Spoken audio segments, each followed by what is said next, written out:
দেখুন বন্ধুরা, দইটা দেওয়ার পর মাংসটা আরও 2-3 মিনিট ধরে কষিয়ে নিচ্ছি। দই দেওয়ার পর মাংসতে জলটা কেটে গেছিলো, সেই জলটাও শুকিয়ে গেছে। এরপর এখানে অ্যাড করছি বেটে রাখা যে মৌরিটা দিয়েছিলাম, মৌরি। এটা আমাদের শরীর ঠান্ডা রাখতে সাহায্য করে, জন্য মৌরিটা দিলাম। আমি কাঁচা মৌরি বেটে দিচ্ছি, আপনি ভেজেও দিতে পারেন। মৌরিটা দেওয়ার পর মাংসের সাথে খুব ভালো মিক্স করে নিচ্ছি। আর এখানে গরম জল ফুটিয়ে রেখেছিলাম। মাংস রান্না সবসময় মনে রাখবেন গরম জল দিতে হবে, ঠান্ডা জল দেবেন। মাংসটা যত সিদ্ধ হয়ে যায় মাংসের সাথে শক্ত হয়ে যাবে। জলটা দিয়ে দিয়েছি, এখন মাংসটা ঢাকা দিয়ে আধ ঘন্টার মতো সিদ্ধ করে নেবো। তার মাঝে টেস্ট করে দেখে নেবো লবণটা ঠিক আছে কিনা।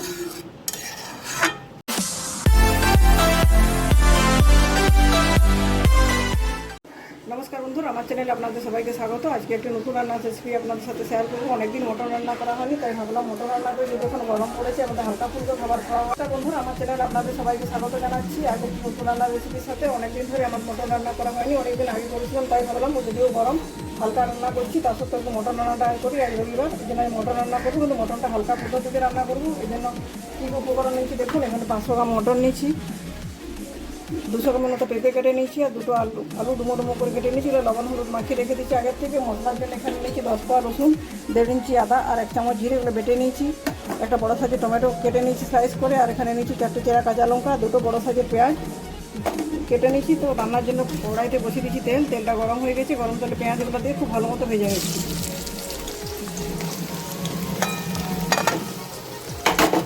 তেলে গরম মশলাটা দিলাম না, দেখুন এখানে লবঙ্গ, এলাচ, দারুচিনি, কালো গোলমরিচ, মরিচ দুটো আছে, আর এখানে নিচ্ছি স্টারনিসের প্রচুর ফ্লেভার, এই জন্য দুটো টুকরো নিচ্ছি। এগুলো বেটে মাংস রান্নাতে ব্যবহার করবো।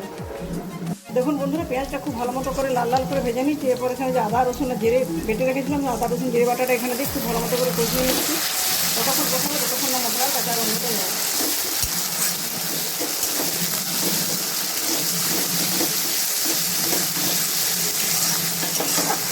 দেখুন বন্ধুরা, মশলাটা খুব ভালো মতো কষানো হয়ে গেছে, মশলার কাঁচা গন্ধ চলে গেছে। এরপর লবণ হলুদ মাখিয়ে রাখা মটন, আলু পেঁপে এগুলো দিচ্ছি, দিয়ে মশলার সাথে খুব ভালো মতো করে কষিয়ে নিচ্ছি। আর এর সাথে সাথে কেটে রাখা টমেটোটা অ্যাড করে দিচ্ছি। আর দিচ্ছি 4টে চেরা কাঁচা লঙ্কা।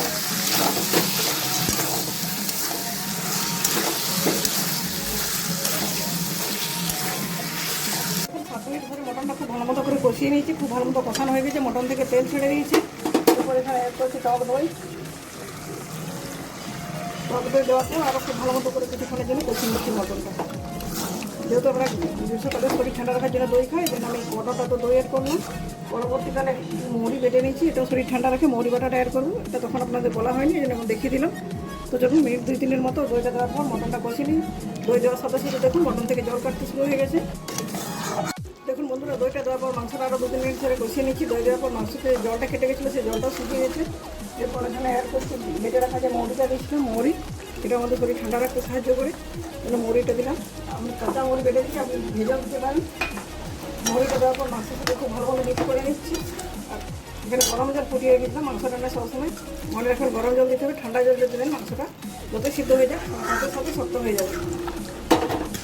জলটা দিয়ে দিচ্ছি, এখন মাংসটা ঢাকা দিয়ে আধ ঘন্টার মতো সিদ্ধ করে নেবো। তার মাঝে টেস্ট করে দেখে নেবো লবণটা ঠিক আছে কিনা। দেখুন বন্ধুরা, মাংসটা আধ ঘন্টা রান্না করার পর প্রায় সিদ্ধ হয়ে এসেছে। যেটুকু বাকি আছে একটা আমাদের গাওয়া ঘিয়ে দিয়েছি, গাওয়া ঘিয়ে দিলে তাড়াতাড়ি সিদ্ধ হয়ে যাবে।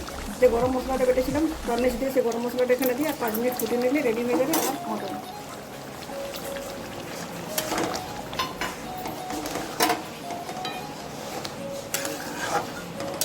আমার মটন রান্না কমপ্লিট হয়ে গেছে। আমার এই হালকা পদ্ধতিতে মটন রান্নার রেসিপি যদি আপনাদের ভালো লাগে, অবশ্যই ভিডিওটি লাইক করবেন, শেয়ার করবেন, বাড়িতে একবার ট্রাই করবেন, কমেন্ট করে জানাবেন আপনার কীরকম লাগলো। আর ভালো লাগলে চ্যানেলটি অবশ্যই সাবস্ক্রাইব করতে ভুলবেন না। আজকের মতো এই পর্যন্ত, পরের দিন ফিরে আসছি নতুন কোনো রেসিপির সাথে। ধন্যবাদ।